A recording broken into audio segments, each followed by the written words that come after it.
Hello বন্ধুরা, welcome to my channel the Bunny Bong. আজ আমি ইন্টারন্যাশনাল মার্কেটে চলে এসেছি একটি অফিসের কাজে। আমার অফিস ওই ইন্টারন্যাশনাল মার্কেটের 4 তলার উপরে। লিফটে আমি, আমার অফিসার এবং আমি ভাই যাচ্ছি। এই দেখতে পাচ্ছ 4 তলার উপরে উঠে গিয়েছি। উপর থেকে নিচটা দেখতে ভালোই লাগছে। এই অফিসের ভেতরটা দেখাচ্ছি। এটা আমার অফিস, রেনুবাই কোম্পানি। অফিসের প্রত্যেকটা স্টাফই খুব ভালো, আমার সঙ্গে সবাই কমফোর্টেবল। এটা আমার বসের রুম।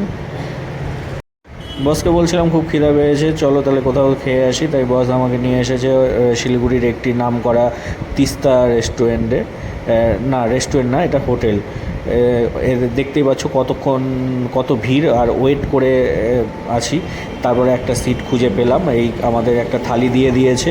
আমরা মটন থালি নিয়েছিলাম, তার সঙ্গে একটা সবজি, ডাল, ভাজা, এই সব পেঁয়াজ দিয়েছে। মাংসও চলে আসলো। মাংসটা দেখছো লাল লাল ঝাল ঝাল কষা মাংস।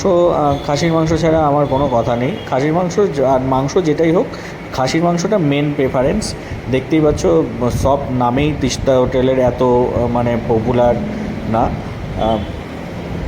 চলো খাওয়া দাওয়া করে নিলাম। ওই যে দেখতে পাচ্ছ একদম নিচতলায় তিস্তা হোটেলটা। এই বিল্ডিংয়ের একদম ইন্টারন্যাশনাল মার্কেটের থেকে একটু আগে।